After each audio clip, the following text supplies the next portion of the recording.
사도행전 20장 28절부터 35절까지 보겠습니다.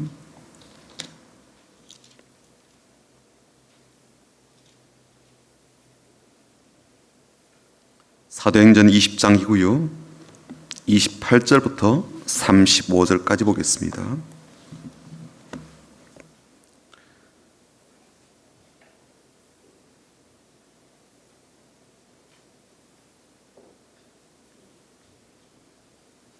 사도행전 20장 28절부터 35절까지입니다. 우리 같이 읽어보겠습니다. 같이 시작. 여러분 자기를 위하여 또는 온 양떼를 위하여 삼가라. 성령이 그들 가운데 여러분을 감독자로 삼고 하나님이 자기 피로 사신 교회를 보살피게 하셨느니라. 내가 떠난 후에 사나운 이리가 여러분에게 들어와서 그 양떼를 아끼지 아니하며 또한 여러분 중에서도 제자들을 끌어 자기를 따르게 하려고 어그러진 말을 하는 사람들이 일어날 줄 내가 아노라. 그러므로 여러분이 일깨어 내가 3년이나 밤낮 쉬지 않고 눈물로 각 사람을 훈계하던 것을 기억하라. 지금 내가 여러분을 주와 및 그 은혜의 말씀에 부탁하노니 그 말씀이 여러분을 능히 든든히 세우사 거룩하게 하심을 입은 모든 자 가운데 기업이 있게 하시리라. 내가 아무의 은이나 금이나 의복을 탐하지 아니하였고 여러분이 아는 바와 같이 이 손으로 나와 내 동행들이 쓴 것을 충당하여 범사에 여러분에게 모본을 보여준 바와 같이 수고하여 약한 사람들을 돕고 또 주 예수께서 친히 말씀하신 바 주는 것이 받는 것보다 복이 있다 하심을 기억하여야 할지니라. 아멘. 이번 주 수요일이 더위를 처분한다라는 처서입니다. 아직 모기가 여전히 괴롭히지만 처서만 지나도 모기의 입이 삐뚤어진다 그러지 않습니까? 그럴 정도로 이제 더위의 기세는 조금씩 꺾일 것이고요. 선선한 날씨가 찾아올 겁니다. 날씨라든지 기후라든지 기온은요, 시간이 지나면 자연스럽게 해결이 됩니다. 그렇지만 이 하나님의 은혜는요, 받는 것이 그렇게 시간이 지난다고 해결되는 것만 아닙니다.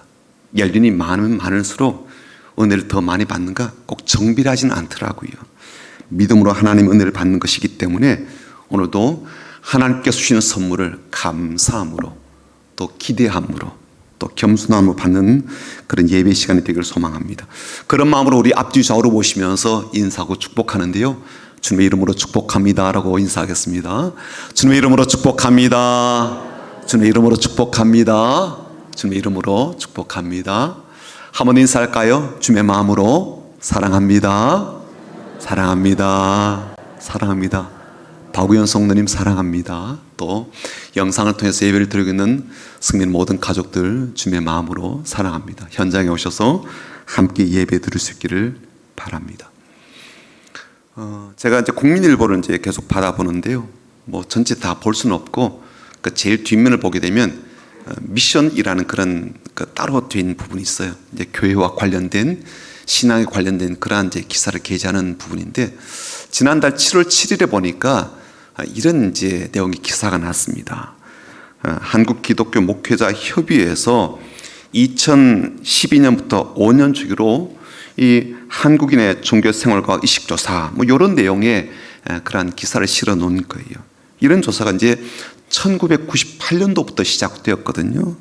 그 당시에 이제 한국교회 미래를 준비하는 모임, 이런 게 이제 발족이 되는데 이 모임에 지금은 돌아가셨습니다만 옥하는 목사님, 또 하영조 목사님, 또 이동욱 목사님, 요 세 분이 주축이 되고 그 외에 여러분들이 모여서 이 모임을 결성하게 된 거예요. 그때부터 이제 5년마다 이제 계량화된 어떤 기준을 가지고 조사를 하기도 하고 자료를 축적해 왔는데 벌써 이제 25년이나 흐른 겁니다. 그리고 그렇게 지나오는 동안 이제 우리가 이제 코로나 팬데믹도 겪게 되었고요. 근데 이제 그 목회자 협의회에서 조사를 한 결과를 보면 이미 예상을 하신 분도 계시겠지만 우리가 예상한 것보다 훨씬 참혹한 결과를 이제 보게 된 겁니다. 그러니까 최근 조사가 작년이었어요. 작년 2월로부터 11월 거의 한 이제 11달, 10달 이렇게 이제 대면 조사를 했는데요. 그렇게 이제 꽤 긴 기간 동안 대면 조사를 하였으니까 정확도가 높겠죠. 남녀 9,182명 대상으로 대면 면접 조사를 거쳤는데 종교 인구를 말하자면 파악을 한 겁니다. 그 결과 종교가 있다라고 대답한 사람은요 36.6%밖에 되지 않아요. 종교가 없다라고 한 사람은 63.4%입니다. 거의 배나 되는 거죠. 5년 전, 그러니까 2017년까지만 하더라도요 종교가 없다라고 대답한 사람은 53.4%였어요. 근데 5년 지나는 동안 무슨 일이 벌어졌어요? 종교 없어라고 하는 사람이 10%나 이게 늘어나게 된 겁니다. 그러니까 말하자면 이 한국 사회에서 이제 탈종교가 엄청난 속도로 진행되고 있다는 거예요. 한번 생각해 보세요.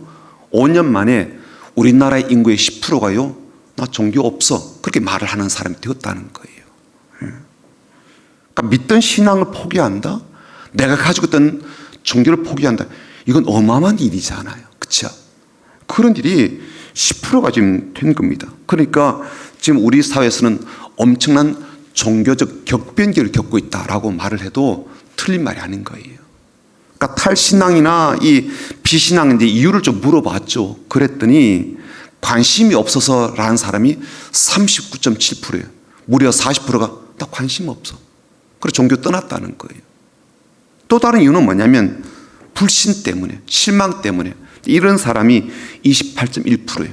이걸 다 합치면 얼마나 되는 거의 한 70%가 됩니다. 관심이 없고 실망해서 나 종교 버려서 그런 이제 일들이 벌어지는 거예요. 자, 종교인이 이제 전체 인구의 이제 36.6%밖에 안 되는데 이 종교인 비율을 한번 봤더니 불교가 16.3%, 그다음 기독교인데 기독교가 한 15%, 천주교가 5.1% 정도 돼요. 인구가 그렇다는 거예요. 그리고 이제 이게 과거하고 비교해 봤더니 우리 기독교 이제 신자의 인구는요 한 5% 정도 이제 감소를 한 거예요. 25년 동안 신자가 한 5% 정도 감소했습니다. 25년 전에는 20.7%였는데 이제 15%밖에 안 되니까 한 5.7% 정도 이제 떨어진 거예요. 그동안 우리가 계속 들었던 이야기가 이제 가난한 성도가 많아졌다 뭐 이런 이야기 들었으니까 엄청나게 많이 빠져나간 것처럼 생각되는데, 그리고 한 25년 동안 요 정도밖에 안 줄어들었으니까 나름 선방했다 그런 생각도 들 수가 있을 거예요. 왜냐하면 이제 불교라든지 천주교하고 비교해 본다면 그러면 거기는 훨씬 더 많이 떨어졌거든요. 그러니까 다른 종교에 비해서 그래도 교인들 숫자는 좀 적게 떨어졌다 이제 그렇게 볼 수가 있는 거죠. 근데 이런 숫자에 가려진 또 다른 문제가 있는 거예요. 비기독교인들의 이제 기독교인들에 대한 호감도 조사를 했더니 충격적 결과를 이제 받게 된 겁니다. 다른 종교에 대한 호감도까지 같이 조사하게 됐는데요. 호감이 있다라고 조사한 이 종교 1위가 어디냐면 불교예요. 불교도 나름 사고를 많이 치거든요. 아시는 대로. 그분들도 마시고 먹고 다 하거든요. 화투도 돌리고 막 한단 말이에요. 일탈도 하고.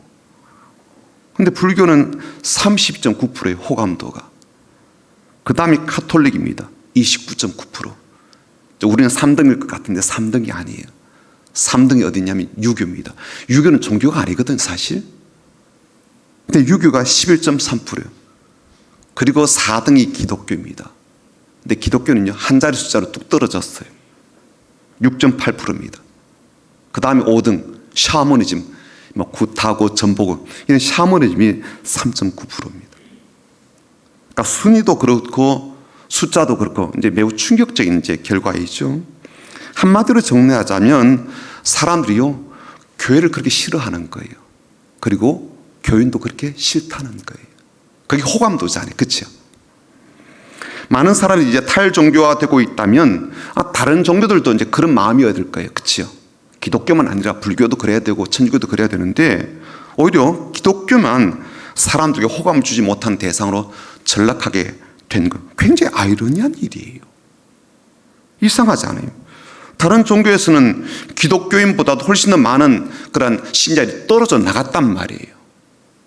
그런데 사람들에게 종교도 이 선호들, 호감도를 물어봤더니 기독교는 3등도 아닌 4등이고요. 게다가 등수만 문제가 아니라 호감도를 가진 사람은 겨우 6.8%밖에 안 된다는 거예요. 이것만 또 문제가 아니라 신뢰도에 대한 좀 질문을 했죠. 질문이 뭐였는가 하면 한국 교회를 종합적으로 볼 때 신뢰가 되는가 이런 질문을 한 거예요. 이 질문에 대해서 매우 신뢰하지 그 퍼센트는요 2.7%밖에 안 돼요. 나름 그래 뭐 신뢰한다 약간 신뢰한다 이게 18.3%입니다. 그러니까 긍정적 평가를 그냥 이렇게 합쳐보면 21%밖에 안 되는 거예요. 반면에 이제 부정 평가인데요. 별로 신뢰하지 않는다. 이게 이제 45.3%. 그리고 전혀 신뢰가 안 돼. 이게 28.7%예요. 합치면 74%가 신자들, 교인들, 교회 못 믿어. 믿지 못해. 이렇게 지금 반응이 나오는 거예요. 그러니까 교인들 숫자는 한 5.7% 정도 줄어들었으니까 많이 줄어들지 않았다라고 보지만 향후 교회라든지 신자에 대한 어떤 영향을 미치는 이 호감도 신뢰도에 있어서는 매우 부정적 결과를 안고 있는 거죠. 그러니까 앞으로 잠재적인 탈교회, 탈신앙이 우리 가운데 아주 팽배하게 계속 커지고 있는 거예요. 그러니까 큰 위기가 아닐 수가 없지요. 단지 교회만의 위기는 아니라고 생각합니다. 신자들의 개개인의 위기이기도 하다라고 보는 거죠. 그러니까 교회의 문제이기도 하지만 신자의 문제이기도 하니까요. 근데 이런 위기는요, 오늘 우리들만 겪고 있는 게 아니라 실은 2000년 전 바울 시대 그때도 겪었던 일이에요. 에베소 교회에 그런 위기가 닥칠 것이다라고 오늘 본문에 보면 사도 바울이 이야기해 주는 부분이 있거든요. 에베소 교회가 앞으로 겪게 될 두 가지 큰 위기가 뭐냐면 첫 번째는 외부에서 불어닥치는 위기입니다. 29절 한번 볼까요? 29절. 내가 떠난 후에 사나운 이리가 여러분들에게 들어와서 그 양떼를 아끼지 아니하며. 그러니까 사나운 이리가 교회를 양들을 유린할 것이다. 그런 것을 지금 사도 바울이 예견을 한 거예요. 바울이 에베소에 들어간 지가 이제 2년이 넘었었거든요. 그 2년 넘게 이제 성경 공부를 해서 학당을 세우고요. 학당 이름이 뭐냐면 두란노스원이었어요. 학당을 세워서 신자들 양육하고 돌보았습니다. 그래서 사도 바울의 가르침을 받아서 훈련이 잘 되어 있던 그런 에베소 교회였지만 사나운 이가 교회 안으로 들어와서 양떼를 공격하는 그런 상황들이 벌어지게 되고 이로 인해서 엄청난 피해가 발생할 것이다 라고 지금 사도 바울은 미리 그 교회 장로들에게 이야기를 해준 거예요. 사나운 이리가 양떼를 공격한다라고 했어요. 이 말만 들어도 벌써 이제 그림이 그려지잖아요. 이리가 양떼 가운데 들어가가지고요 막 공격하고 물어 죽이고 너클 해가지고 때리고 막 이럴 수도 있는 거 아니에요, 그렇죠? 예. 양떼는 막 놀라가지고 이리 뛰고 저리 도망치고 그러다가 서로 엉키고 막 아수라장이 되고 이런 그림을 우리가 좀 상상해 보게 되는 거죠. 만약 이럴 때 목자라도 없는 상황이라면 또 목자가 있더라도 이 상황을 제대로 통제하지 못하는 상황이라면요 이건 엄청난 문제가 될 거예요. 사나운 이리의 정체가 무엇인지 이 본문에서는 정확하게 밝히진 않았습니다. 그러나 이들의 정체에 대해서 이렇게 말하잖아요. 엄청나게 공격적일 것이다. 막대한 피해를 입히게 될 것이다.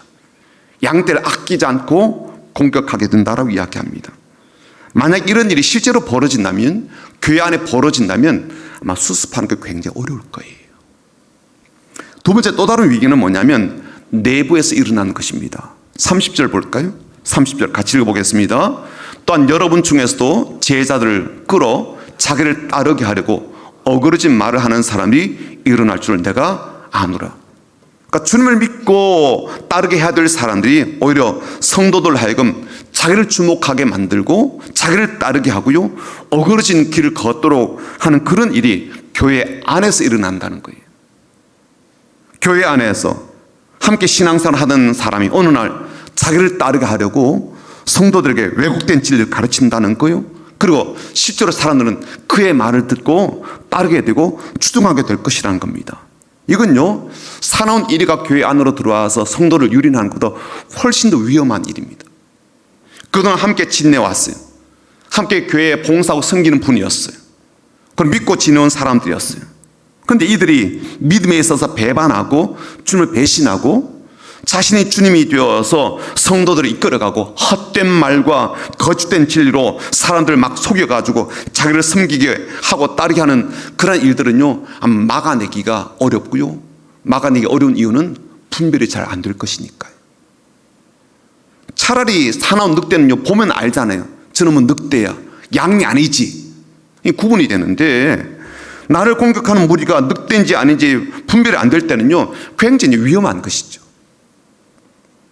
내부적으로 그동안 아주 가깝게 지낸 그러한 사람이 자기를 따르게 하려고 사람들에게 거짓말하고 거짓된 진리를 심어주고 헛된 말로 그들을 사로잡고 이끌어가는 것을 분별해내는 것 참 어려울 겁니다. 사실 이런 거잖아요. 내게 가장 가까운 사람이 내 편이 아닌 거예요. 나를 이끌어준다고 하는 사람이요, 나를 이용하는 거죠. 나에게 진리를 가르쳐준다라는 그러한 사람이 나에게 왜곡된 진리를 가르쳐서 쇠뇌를 하고 있다면 이건 참 간파하기 어렵겠죠. 그래서 그런 것들을 우리가 그루밍이라 그러잖아요. 그렇죠? 막 사역자들이 막 그루밍 해가지고 이상한 일 벌이고 이런 거죠, 말하자면. 그러니까 총체적인 난국이고 감당하기 어려운 그런 위기입니다. 신앙적 뿌리가 그렇게 깊지 않은 그런 교회가 헤쳐나가기는 굉장히 어려운 일이었을 거예요. 게다가 사도 바울은요, 그런 일이 일어날 것을 알고 있지만 도와줄 수 있는 형편이 못 됩니다. 본인은 지금 예루살렘에 올라가서 그다음 로마로 가야 될 어떤 그런 생각을 갖고 있기 때문에. 그래서 앞으로 일어날 일에 대해서 미리 이야기를 해 주어서 이런 문제가 터지게 되었을 때 잘 분별해서 대처하도록 도와주려는 목적에서 에베소 교회 장로들을 밀레도라는 곳에 오게 해서 만나가지고 이런 일 자세하게 설명해 준 겁니다. 2000년 전에 우리 에베소 교회도 또 2000년 지난 오늘날 우리 수많은 교회들도 이처럼 외부적인 공격에 의해서 혹은 내부적인 혼란에서 많은 어려움을 겪고 있다고 생각이 됩니다. 그래서 사도 바울은요, 에베소 교회를 섬기고 있는 장로들을 불러서 부탁하고 권면하죠. 28절이 그 바로 부탁입니다. 읽어볼까요? 여러분은 자기를 위하여 또는 온 양떼를 위하여 삼가라. 성령이 그들 가운데 여러분을 감독자로 삼고 하나님이 자기 피로 사신 교회를 보살피게 하셨느니라. 사도 바울을 통해서 이 어려움을 겪을 것이 예상되는 에베소 교회를 돕는 이 해법은요, 교회 감독자로 세운 사람들에게 교회 양떼를 잘 보살피고 돌보도록 하는 것이었어요. 하나님께서 예수의 그 피를 대가로 지불하고 구원하신 교회를 위해서 목사를, 장로를 감독자로 세웠는데 이 감독자들이 하나님의 부르심과 세우심을 잊지 않고 교회를 잘 살피도록 돌보도록 권면하는 것이었어요.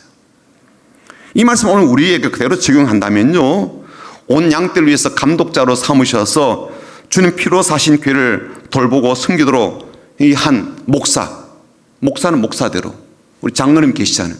장로님은 장로님대로 그렇게 삼갈 것은 삼가고 보살펴야 될 교회는 잘 돌보면 되는 거예요. 말씀 그대로 받는다면 그런 거예요. 그런 거죠. 목사면 잘하면 되는 거예요. 장로님들만 잘하면 되는 거예요. 말씀 그대로 받으면. 그들이 감독자의 역할을 하나님께로부터 받았으니까 받은 대로 그렇게 사역하면 되는 거죠. 자신을 잘 돌아보고 살피고 또 더불어서 성도들 잘 보살피고 도와주면 되니까요. 그런데 사도 바울은 그렇게 자신을 살피고 양떼를 돌보는 그 일을 위해서 매우 중요한 이 두 가지 사실을 잊지 말라라고 실천하라라고 이야기해요. 그리고 그 교훈은 오늘날 우리들, 말하자면 목회자나 교회 장로들만 아니라 모든 성도가 주목하고 생각하고 반드시 실천해야 될 중요한 것임을 다시 일깨워 주거든요. 이유는 두 가지 때문입니다. 한 가지 뭐냐면요, 목회자와 장로들이 성도들 대상으로 살피고 돌보는 사역을 하기 때문에 실제적으로 돌봄받는 사람은 누구예요? 여러분들이거든요. 그러니까 여러분들이 잘 들어야 된다는 거예요. 두 번째는요, 교회가 이렇게 외부적으로 내부적으로 위협을 받고 위기를 겪지만 저는 여러분 개개인도 외부적인 위기와 내부적인 위협을 받고 있다고 느끼기 때문에 그래요. 여러분에게는 외부에서 여러분의 삶과 여러분의 인생과 여러분의 가정과 여러분의 육체를 공격하거나 유린하는 것들이 없어요? 있지 않아요? 외부에서 여러분들에게 고통을 주는 그러한 일들이 있지 않습니까? 바람이 불지 않아요? 어려움이 닥치지 않습니까? 또한 여러분들 자신 안에서 여러분들 막 마음대로 이끌어가는 그러한 것들이 막 불쑥불쑥 올라오는 그러한 것은 없나요? 내 안에 있는 걱정과 염려들, 내 안에 있는 탐욕과 욕망들, 내 안에 있는 기대와 계획들, 내 안에 있는 은밀한 욕정과 더러운 탐심들이 막 우리를 막 이끌어가지 않나요? 저는 이런 내부적 위기들이 외부에서 우리를 공격하는 것 못지않게 우리를 강력하게 괴롭게 하고 우리를 무너지게 하는 것이라고 생각됩니다. 지난주 목요일에 이제 국민일보 이제 목회 칼럼에 이제 이런 내용이 이제 쓰여져 있었어요. 자녀들 향한 두려움이 부모들에게 얼마나 큰지, 그리고 그 두려움이 어떤 것인지를 이렇게 설명해 주는 내용이었습니다. 한 5가지로 부모들이 두려워하는 내용을 썼어요. 첫 번째, 자녀에게 존경과 사랑을 받지 못할까 두려워한다. 두 번째, 자녀와의 갈등으로 자녀와 멀어질 것에 대한 두려움이 있다. 그렇죠. 그래서 말을 잘 못하잖아요. 잔소리면 막 튕겨져 나가니까. 그런 두려움이 있죠. 잔소리 못하잖아요.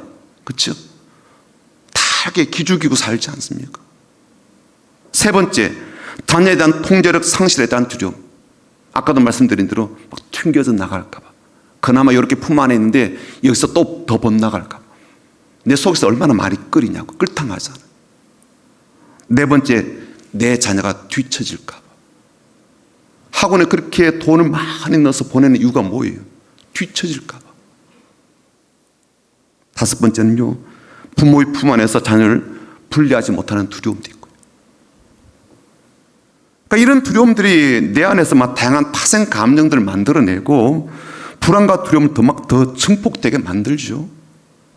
분노라든지 좌절이라든지 슬픔이라든지 무기력이라든지 이런 다양한 감정들까지 막 가세해가지고 우리를 고통스럽게 하고, 또 그것 때문에 이제 부정적인 말도 막 툭툭 튀어나오죠. 막 내 속이 자꾸만 끓탕하다 보니까. 그것 때문에 우리가 바라는 것과는 전혀 다르게 아이들의 삶 가운데 신앙적 교육보다는, 신앙적 양육보다는 이상한 형태로 망가지는 뭔가 다른 모습이 속출되게 되는 거죠. 자, 그렇다면 교회이든 신자 개개인이든 혹은 교회의 양떼를 잘 보살펴야 될 목회자와 장로들이건 우리에게 이 위기를 극복하고 이 문제를 해결할 수는 없을까? 방법은 없을까? 그 양떼를 돌보는 방법은 어떤 것이며, 개인적으로 우리 안에 있는 수많은 감정, 마음, 생각, 위협적인 요인들과 위기의식들을 불러일으키는 다양한 것들에 대한 하나님의 해결 방법은 뭘까? 오늘 본문 보면요, 2가지를 아주 명확하게 말씀해 주고 있습니다. 첫 번째는 뭐냐면 은혜의 말씀 부탁하라는 거예요. 은혜의 말씀 부탁하는 거. 목회에서 장로들은요, 성도들을 은혜의 말씀에 부탁하고, 또 여러분 개개인은 자신들에게 일어난 위기에 대해서 은혜의 말씀에 자신을 부탁하는 거예요. 32절 우리 한번 같이 읽어볼게요. 32절입니다. 지금 내가 여러분을 주와 및 그의 말씀에 부탁하노니 그 말씀이 여러분을 능히 든든히 세우사 거룩하게 하심을 입은 모든 자 가운데 기업이 있게 하시리라. 결국은 교회가 위기를 만나건 개개인이 위기를 만나건 가장 중요한 처방과 확실한 해법은요, 말씀이에요. 하나님의 말씀이죠. 이 말씀이 우리를 위기에서 이기게 하고요, 극복하게 하는 해법이라는 거예요. 근데 왜 사도 바울은요, 이 하나님의 말씀을 은혜의 말씀이라고 그랬을까? 그건 뭐냐면 이 말씀이 위기 속에서도, 위기 앞에서도 우리를 견고하게 세우기 때문입니다. 이 말씀이 위기 속에서도 우리를 거룩하게 그렇게 성장시켜주기 때문에 그래요. 이 말씀이 왜 은혜의 말씀인가? 이 말씀이 결국 위기 속에서도 하나님의 기업을 받게 하기 때문에 그렇습니다. 하나님께서 주실 기업에 대한 상속으로 확실하게 해주기 때문에 그래요. 그래서 흔들리지 않게 만들어주거든요. 다시 말씀드려볼까요? 하나님의 말씀은요, 언제나 우리를 세우는 거예요. 튼튼하게 세웁니다. 견고하게 세워요. 위기 속에서도요, 우리의 삶을 세워줍니다.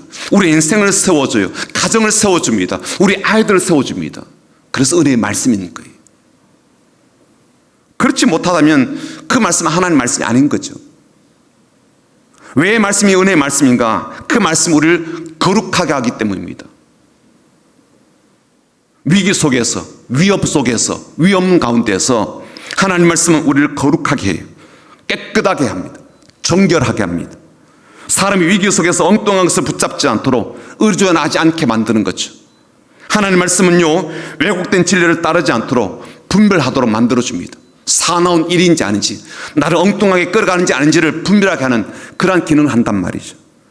그래서 은혜의 말씀이, 하나님 말씀은요, 세상에서 얻고 취하고 받고 축적하는 것에 목적과 마음을 두게 하지 않습니다.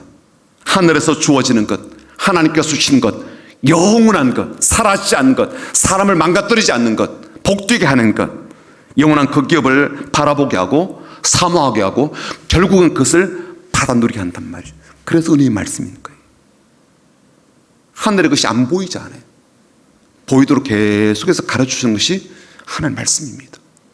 그거 보고 살아가도록. 그 말씀으로 성도를 보살피라고 했습니다. 그 말씀으로 목회자도 장로님들도 성도 여러분도 자신을 보살피라는 거예요. 그래서 사도 바울은 이 에베소 교회를 위해서 은혜의 복음을 전하는 일에 혼신의 힘을 다했고요, 목숨까지도 아깝지 않다라고 여기면서 복음을 가르쳤죠. 은혜의 말씀 부탁한다는 게 도대체 구체적으로 어떤 것인가? 이건요, 전적으로 의지한다 그런 뜻이, 부탁한다는 말이, 의탁한다, 맡긴다 그런 뜻이. 우리가 어떤 바쁜 일이 있을 때요, 우리 집을 좀 살펴주세요, 부탁하자. 누구한테? 이웃에게 부탁하죠. 가까운 사람 부탁합니다. 내가 오늘 잠깐 일이 있어서 갈 텐데 우리 애 좀 부탁해. 애가 몇 시에 돌아오는데 좀 맡아줘. 이게 부탁하는 거잖아요. 그 사람이 잘 돌봐줄 거다라고 믿고 내가 돌아올 때까지 잘 돌봐달라고 말하는 게 이게 다 부탁이거든요. 그만큼 신뢰하고 그만큼 의지하고 그만큼 그 사람의 능력과 마음을 믿는 거죠. 그리고 실제로 그 사람의 도움을 받는 것을 우리가 부탁한다, 그런 의미로 말을 하잖아요. 하나님의 말씀, 하나님의 은혜의 말씀에 부탁하는 것도 바로 그런 의미예요. 교회 안팎으로 위기가 다가올 수 있습니다. 혹은 개인적으로 내 삶 가운데 바깥에서 내 안에서 위기가 닥칠 수 있습니다. 그때 우리는 이 하나님 말씀, 은혜의 말씀, 그 말씀에 나를 맡기는 거죠. 나를 견고하게 든든하게 세워갈 그 말씀을 전적으로 믿고 의지하고 따라가는 거죠. 그 말씀이 그 위기 속에서 나를 거룩하게 하고 온전하게 하고 정결하게 하고 성장하게 될 것을 믿고 그 모든 말씀 앞에 내 삶을, 내 문제를, 이 상황을 말씀에 의지해서 따라가도록 계속해서 내가 맡기는 거죠. 그리고 선택하는 거죠. 그러면 그 말씀이 나를 이끌어갈 거예요. 내 마음을 새롭게 할 겁니다. 그리고 내 인생을 성장시켜 줄 거예요. 교회 위기가 오고 내 삶의 상실의 위기가 와도요, 하나님 말씀 붙잡고 그 말씀이 가리키는 바를 따라가면 오히려 하나님은 우리에게 그 말씀에 약속한 놀라운 하나님의 나라와 하나님의 기업과 영원한 상급을 우리에게 내려주시고 누리며 경험하게 해주시는 것이죠. 이것이 하나님께서 위기 가운데 있는 교회 신자들을 돌보는 방법이었어요. 사도 바울은 교회 위기를 예견하면서 또한 하나님께서 그 위기를 헤쳐나가도록 가르치는 방법들을 오늘 이 말씀을 통해서 에베소 교회 장로들에게, 성도들에게, 오늘 우리들에게 들려주고 있는 것이죠. 사도 바울은요, 에베소 교회를 향한 마음이 참 깊었던 것 같아요. 에베소 교회 장로들을 만나고 나서 헤어졌죠. 그리고 한 5년 뒤에 이 사도 바울이 이제 감옥에 갇히게 돼요. 그때도요, 편지를 씁니다. 계속 기도하면서, 생각하면서. 그 편지의 내용 일부분이 이렇습니다. 우리 주 예수 그리스도의 하나님, 영광의 아버지께서 지혜와 계시의 영을 너에게 주사 하나님을 알게 하시고 너희 마음의 눈을 밝히사 그의 부르심의 소망이 무엇이며 성도 안에서 그 기업의 영광의 풍성함이 무엇이며 그의 힘의 위력으로 역사심을 따라 믿는 우리에게 베푸신 능력의 지극히 크심이 옷땅스를 너희로 알게 하시길 구하노라. 굉장히 긴 그런 문장인데요, 쉬운 성경, 현대인의 성경으로 번역된 걸 보면 이렇게 되어 있어요. 나는 우리 주 예수 그리스도의 하나님, 영광의 아버지께서 여러분에게 지혜와 계시의 성령을 주셔서 하나님을 더욱 잘 알게 해주시고 여러분의 마음의 눈을 밝히셔서 부르심을 받은 여러분의 희망이 무엇이며 성도들이 하나님의 나라, 말하자면 하늘나라에서 받게 될 영광스러운 축복이 얼마나 풍성한가를 알게 해주시고 또 믿는 우리 속에서 강한 능력으로 역사하시는 하나님의 권능이 얼마나 큰가를 알게 하시기를 기도합니다. 그렇게 편지했어요. 이 말 한마디 한마디가 갖고 있는 은혜가 얼마나 큰지를 생각하면요, 막 가슴이 막 두근두근해요. 어떤 희망을 품고 하나님께서 우리를 부르셨는지 여러분 알게 되길 바랍니다. 우리가 하나님의 나라에서 받게 될 영광된 복이 얼마나 풍성한지를 깨닫게 되길 원합니다. 우리 속에서 얼마나 강력한 능력으로 하나님께서 일하시고 역사하신지를 알게 되도록 사도 바울이 감옥에 갇힌 상태에서 이 편지를 보낸다니까요. 바울은 알죠. 그의 말씀에 자신의 삶을 의지하고 교회를 맡기도록 그래서 권면한 겁니다. 오늘 우리 교회 모든 예배마다 우리 어른들만 아니라 오늘 아이들 예배 드리잖아요. 그 예배마다 이런 은혜의 말씀이 선포되고 우리 성도들이 은혜의 말씀을 듣고 위기 속에서도 능히 견고하게 서서 이 악한 세상 속에서 거룩하게 살아내고 결국에는 하나님의 기업, 하늘의 기업을 받고 그리고 살아가는 놀라운 하늘나라의 상속인이 다 되시기를 주님의 이름으로 축복합니다. 두 번째 한 가지 더 말씀 맺을 텐데요, 나눠주고 베푸는 삶을 잊지 말라는 겁니다. 35절 한번 볼까요? 같이 읽어보겠습니다. 35절입니다. 범사에 여러분에게 모본을 보여준 바와 같이 수고하여 약한 사람들 돕고 또 주 예수께서 친히 말씀하신 바 주는 것이 받는 것보다 복이 있다 하심을 기억하여야 할지니라. 사실 우리는요, 인간적 마음 이게 항상 커서 뭔가 위기가 닥치면요 막 주머니부터 딱 졸라매잖아요. 그렇죠? 빠져나가지 않도록 단단히 이제 문을 걸어 잠그게 됩니다. 돈 없으면 안 되잖아요. 가진 거 없으면 비참해진다는 것을 우리가 알고 있기 때문에 그렇습니다. 그런데 사도 바울은요, 주님의 가르침을 상기시키면서 위기가 다가올수록 그리고 위기가 심화될수록 나누는 일, 베푸는 일을 축소하지 말래요. 포기하지 말래요. 그리고 오히려 주는 것이 더 복되다라고 강조합니다. 근데 이건요, 사실 쉽지 않은 일이에요. 내 가정이 어려울 때 남 도와주는 거 쉬운 일이 아니죠. 교회 재정이 어려울 때 다른 교회나 다른 어려운 사람들을 돕는 것 정말 마음을 아주 크게 먹지 않으면 할 수 없는 일입니다. 하지만 주님은 말씀하셨어요. 그리고 사도 바울은 다시 한번 상기를 시키죠. 주는 것이 받는 것보다 복되다라고 강조해서 이야기합니다. 주님은요, 제자들에게도 당부하셨어요. 누가복음 6장에 나오는데 같이 한번 읽어보죠. 주라, 그리하면 너에게 줄 것이니 곧 후히 되어 누르고 흔들어 넘치도록 하여 너에게 안겨주리라. 너희가 헤아리는 그 헤아림으로 너희도 헤아림을 도로 받을 것이니라. 왜 주라 그랬어요? 위기 속에 있을 때 다른 일을 신경 쓰기가 참 어려울 만큼 삶이 쪼그라들었을 때 넉넉한 상태가 아니라 막 줄어들고 있는 그런 상태 속에 있을 때 왜 나눠주고 왜 베풀라 그러셨어요? 이유가 있죠. 그럴 때 우리에게 주님께서 주실 것이기 때문에 그렇죠. 주님 우리에게 주신다고요. 우리에게 후하게 주시고 넘치도록 주시고 심지어 안겨주실 것이기 때문에 그렇습니다. 사실 우리 교회는요, 이런 주님의 주심을 경험한 그러한 교회입니다. 제가 15년 전에 성민교회 이제 청빙을 받아 이제 오게 되었을 때 아마 여러분 아시다시피 건축 부채가 있었거든요. 당시 교회 재정 상황이나 교인들의 헌금 상황으로는 뭐 원금 상환은 물론이고 이자를 갚는 것도 참 버거웠던 그런 때였습니다. 막막하기도 하고 참 답답하기도 하고 이 부채 무게가 참 많이 짓누른 그런 시기가 있었습니다. 그때 교회 중직자들이 모여서 우리가 내린 중요한 결정이 있었죠. 어떤 거였냐면 교회가 어려울수록 교회 본질을 붙잡자, 이걸 우리가 결정했어요. 교회가 어려울수록 교회 본질을 붙잡자. 교회 본질이 뭐예요? 선교하고 구제하는 거잖아요. 전도하는 거. 교회가 어렵지만 그 일만큼은 우리가 잃어버리지 말자, 소홀하지 말자라고 그렇게 결정 내렸습니다. 그러니까 저는 이렇게 생각하죠. 성민교회가 교회를 하자. 교회 하자는 말이 그런 거잖아요. 교회 본질을 찾아가자. 그래서 그때부터는 나눔 사역을 하게 되었죠. 큰 금액은 아니지만 그래도 해보자. 지금도 하고 있는 긍휼 사역을 이제 그때부터 시작하게 된 겁니다. 10년 넘게 이어져온 이 사역을 하는 동안 우리 교회에서는 놀라운 일이 벌어지게 되었습니다. 잘 아시는 대로 우리 교회 안에는요, 큰 부자가 없어요. 사회적으로 매우 저명한 분도 안 계시고요. 아주 평범한 중에 평범한 그런 교회입니다. 근데 지나온 시간 동안요, 교회 재정을 이렇게 보게 되면요, 10년 전이나 지금이나 막 그렇게 큰 차이가 없거든요. 대단하게 막 재정이 확 늘어나고 뭐 그런 게 없었다고요. 뭐 줄어든 것은 아니었습니다. 그렇지만 대폭적으로 상향 성장한 것도 아니에요.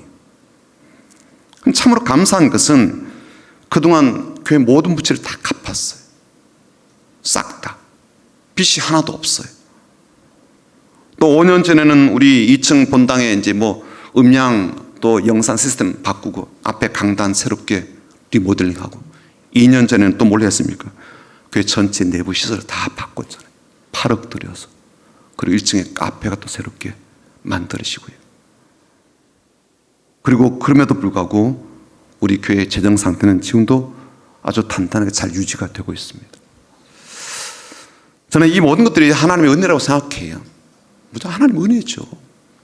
그렇지만 그렇게 하나님께 주신 은혜를 우리가 받게 되기까지 우리가 그렇게 긍휼 사역을 그의 본질 중에 하나라 생각하고 어려웠어도 나는 지금 부채가 많이 있어도 나누는 일에 힘을 썼던 이 긍휼 사역에 큰 몫을 했다고 생각합니다. 그래서 올해 후반기에도 우리 구역을 통해서 다시 한 번 더 이웃들에게 나누는 그런 일을 해보고 싶어요.